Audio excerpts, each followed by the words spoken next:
Hello kids, welcome to Leeds Online School. This is English Literature Form 4. For the first midterm, we are supposed to complete chapter 1 to 3 from the novel To Kill a Mockingbird. So let's look at the objectives that we are going to fulfill while learning these chapters. The first one is to learn the setting of the novel and to identify the main and minor characters of the novel, then to gain an idea about the Depression era and how people lived through it, and to comprehensively understand the writer's use of language to bring up the story. Then let's see how are we going to start learning. Before learning, there are things that you have to get into your mind. The first thing is that you have to read the chapters thoroughly. Thorough reading is a must. Then find out the meanings of difficult words from the dictionary and search about the writer and gather information about the background of the story. So if you do these prior to the analysis of the chapters, this will be easy for you to understand and gain a good idea about the chapters. Okay, let's look at the plan of the day. How am I going to teach you all these 3 chapters? The first thing I will do is that I will give you a background of the novel. Then I will give a summary of each chapter. Then I will give an analysis of each chapter. And finally, I will discuss the main themes discussed in these chapters. This way, we'll learn the first 3 chapters of the novel To Kill a Mockingbird. As I told, the first thing that we are going to look into is the context of the novel. This was written by the famous American writer Harper Lee. This was published in 1960, and this book was able to win the Pulitzer Prize the next year, as in 1961. So normally the Pulitzer Prize is given to honor the excellence in journalism and the arts. So To Kill a Mockingbird is Harper Lee's only published novel, and it is one of the best-selling books in the nation's history, and it is estimated that more than 30 million copies have been sold. So when you look at the context, when you look at the setting, it is set in 1930s Alabama, which is a racist time, the time mainly focused on racism in the southern states of America, as black people were not treated well. They were treated as second class. So this is the writer, she's Harper Lee. Let's look at some information about the writer Harper. Harper Lee, the author of To Kill a Mockingbird, was born in Monroeville, Alabama on 20th April 1926. When you look at the main characters, Scout Finch and Harper Lee, we see several similarities in their characters when the story is being told. One thing is that her father was a newspaper editor and a puppeteer, and at the same time he worked as a lawyer. If you look at Harper Lee's education, she studied law at the University of Alabama, and after that she studied at Oxford University, Wellington. As I told earlier, it is the first novel. To Kill a Mockingbird is the Lee's first novel. So if you look at the point of view of the novel, we see that it is a first-person narration, but it's a childhood story told by Scout, the main character, who is 5 to 8 years old during the course of the novel. So this is an adult narrator looking back at her childhood, right? The novel is shaped by the voice of this young girl who sees the story from a position of naive acceptance. And if you look at the setting, it is deep south fictional town of Macomb, Alabama. The action of the novel begins in 1933. Okay, let's begin with chapter 1 of the novel To Kill a Mockingbird. As I told you earlier, I'll be giving you the summary of the chapter, so you need to read the chapters prior to this video. So when you look at the first part of the story, we see that it is Scout Finch, the main character, explaining some incident happened when her brother was 13 years old, and when he broke his arm. And then after many years they kind of argue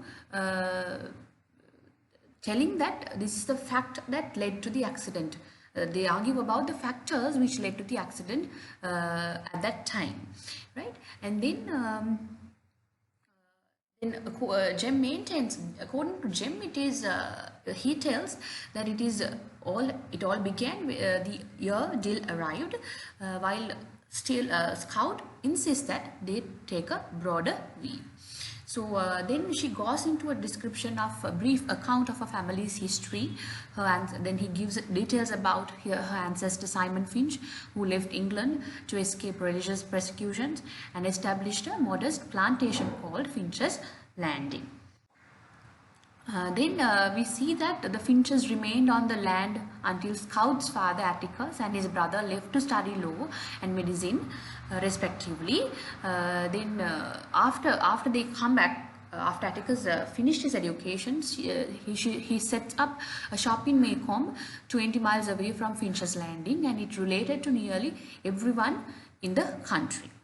Right? Then when the story starts, Maycomb is a tired and poor old town. According to Scout's weave, the town is a very tired and poor old town, and Scout's family lives on the main residential street.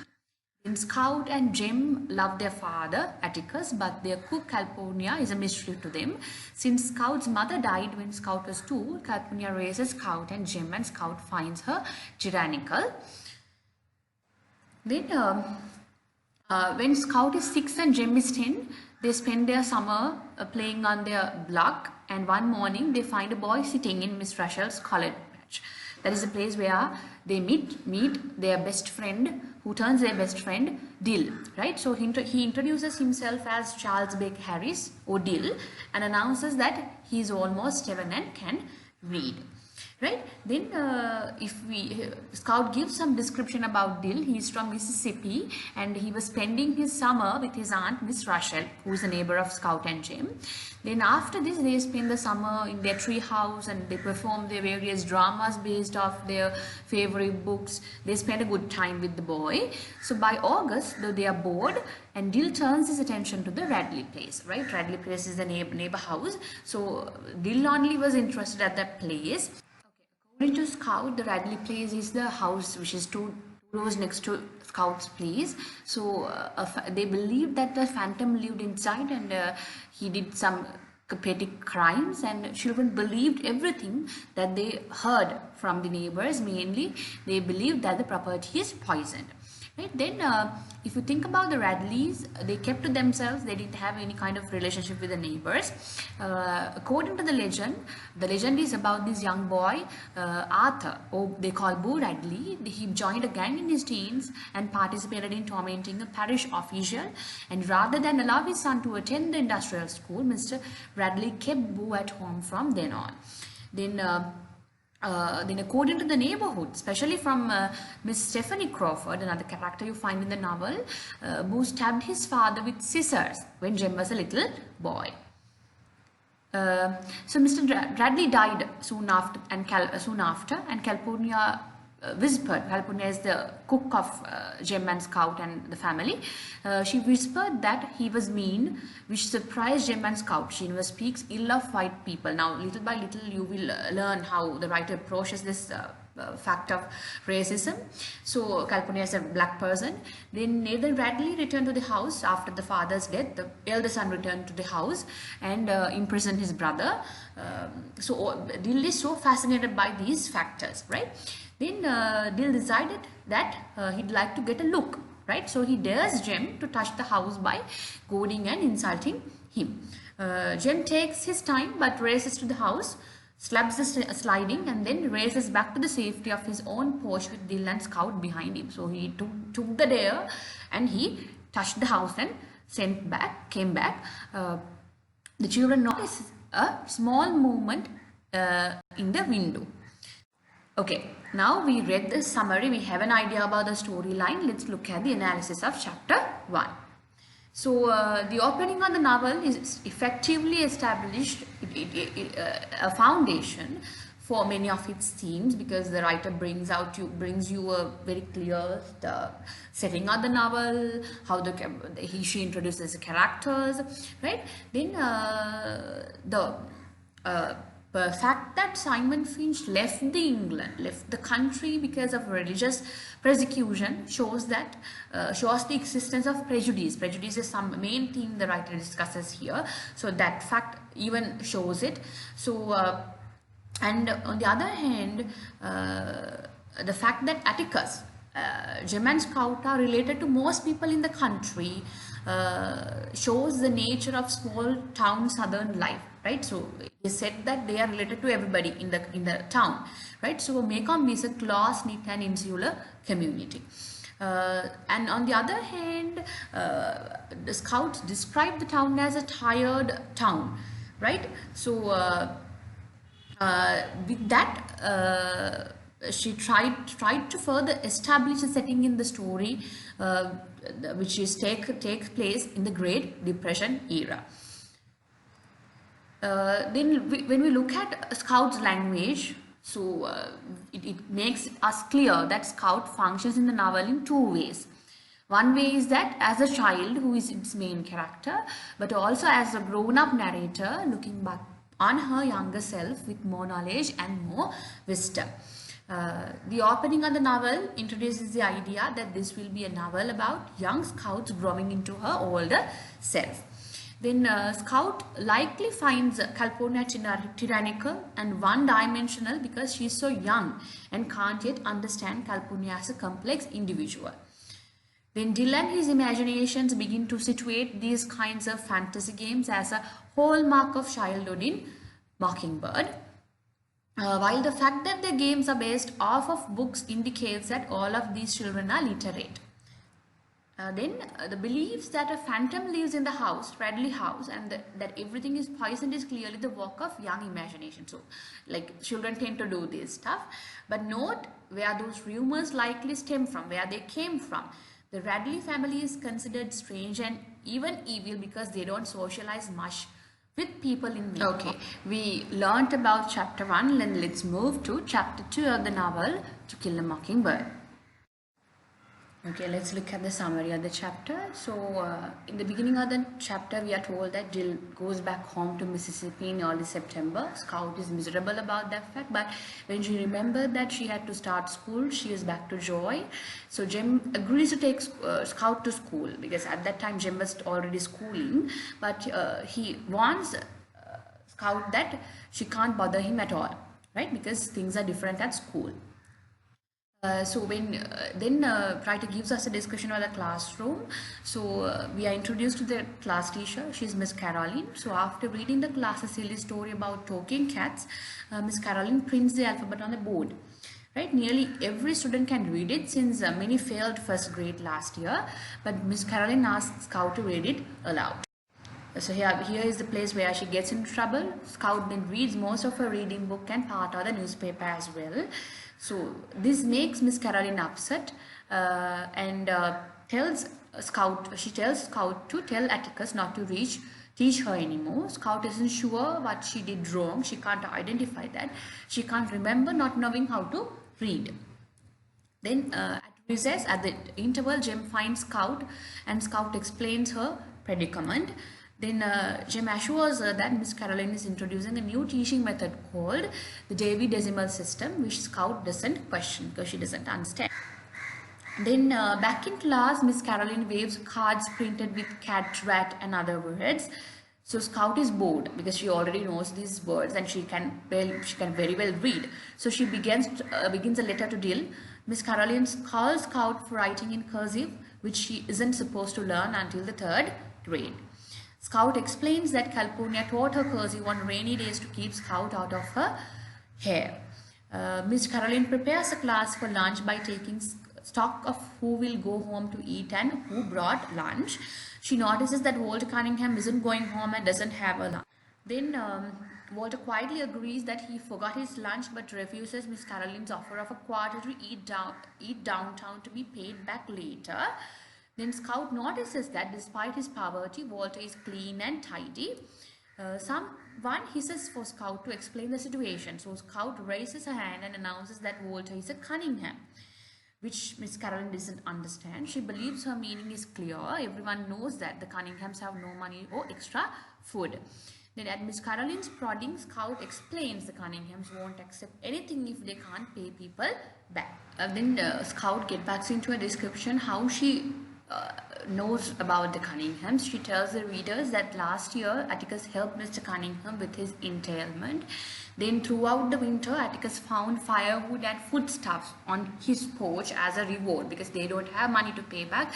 That is how they pay back for the price does Atticus need. Then Atticus explained to Scout then that Mr. Cunningham was hit hard by the stock market crash but doesn't want a WPA job since it will mean nobody will be around to work his land.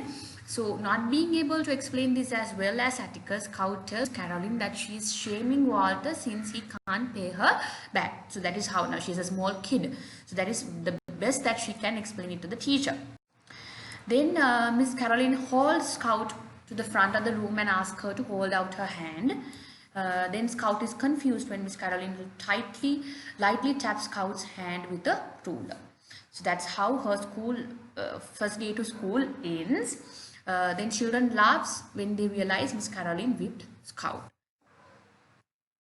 So let's look at the analysis of the chapter. So Miss Caroline's teaching method shows that school is silly for most children, right, and forces them to confirm rather than building what they already know. And Scout trying to make it clear that Miss Caroline is from Winston country and therefore is an outsider who doesn't know about the Maycomb society. And on the other hand, Scout's idea is that you should not be taken seriously because she's an outsider.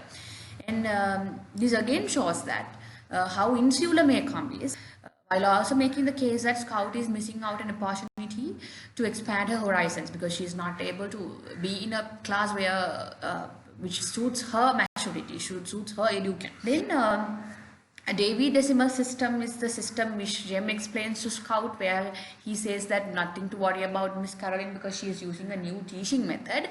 But Dewey Decimal System is a system of organizing libraries. It's not of teaching. So this shows that this points out the fact that even though he is older than Scout, he is also still a child and doesn't know everything, right? And then and also Scout's willingness to take it back without even understanding and accepting it shows how much trust she has on her brother. Then Scout importantly isn't trying to embarrass Miss Caroline with her explanation of Cunningham's situation. She's trying to help her to fit into the country, to fit into Maycomb and understand some of the eccentricities. Then Scout's confusion when Miss Caroline doesn't immediately understand her intentions, however, remind the reader that Scout doesn't have a lot of experience dealing with outsiders who aren't aware of how Maycomb works. And this whipping the child, giving a punishment to the child makes the public school system look ridiculous because the child was trying to help the teacher, right, both the classmate and the teacher to fit in better, but for that she was given a punishment. So the public school system is ridiculed by the writer. Okay, let's look at the chapter 3. Let's look at the summary. Scout finds and beats Walter in the schoolyard until Jem pulls her off. She explains the situation to Jem, who realizes that Walter is Mr. Cunningham's son, right? Jem understands this is Walter is Mr. Cunningham's son, and he invites Walter for lunch, right? And he made sure to Walter that Scout won't hit him again. So Jem is boasting about the fact that he was able to touch Radley House when they are back home. So at the table, Atticus and Walter they discuss about farming, which the children Jem and Scout weren't a part of it. And Walter asks if there's any syrup, and Calpurnia brings in the. So what happens is that he pours it over his plate until Scout asks what he's doing. At which point he puts it down and looks ashamed. So he put the whole syrup on the plate. Vegetables and stuff was there. So Scout couldn't resist. He asked what he is doing. So this made Walter look ashamed. Atticus shakes his head at Scout, and Calpurnia calls Scout into the kitchen. Then Calpurnia scolds Scout for her rudeness. So Scout brings her plate into the kitchen. Scout catchingly tells Calpurnia that Calpurnia has already gotten her in trouble today for teaching her to write. Now she was scolded by the teacher because she got cursive writing, and it was taught by Calpurnia. Now she is totally angry with the cook. Then after lunch, Scout tells Atticus that Calpurnia is horrible and she asks him to fire her. Then Atticus refuses that. Then she concentrates on hating Calpurnia the entire way back to school. So in class, Miss Caroline shrieks and boys crowd around her looking for a mouse. She shakily points to a hulking boy and says that it crawled out of the boy's hair. The little Chuck Little assures Miss Caroline that she shouldn't be afraid of cooties, fetches her water and steers her to her desk. Then Miss Caroline ascertains that the boy with the cooties is named Baris Evil. Then he doesn't know how to spell his name and is filthy.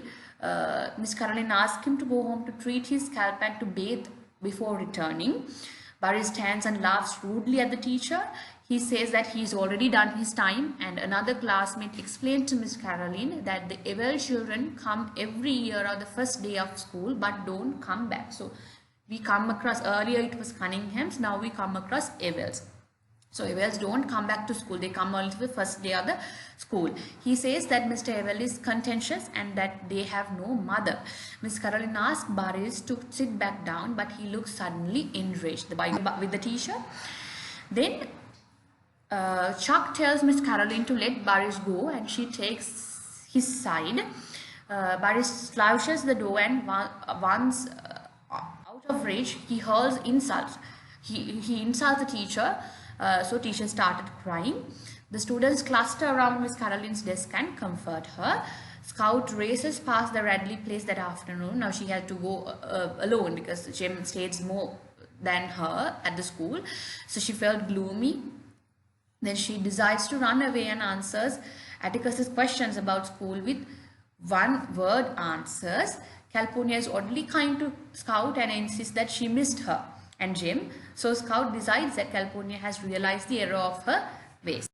Then after dinner, Atticus grabs the paper and invites Scout to read with him. But feeling overwhelmed, she heads for the porch and Atticus follows. Scout insists she doesn't feel well and can't go to school, but finally tells him her tale and begs not to go back. Atticus tells her that she should try to climb into the other people's skin and walk around so she can consider things from their point of view. He points out that Miss Caroline had no idea she couldn't give something to a Cunningham. Then Scout points out that Baris Ewell doesn't have to go to school, so she shouldn't have to go either. Atticus explained that the Ewell children don't have to go because the Ewells have been the disgrace of Maycomb for generations.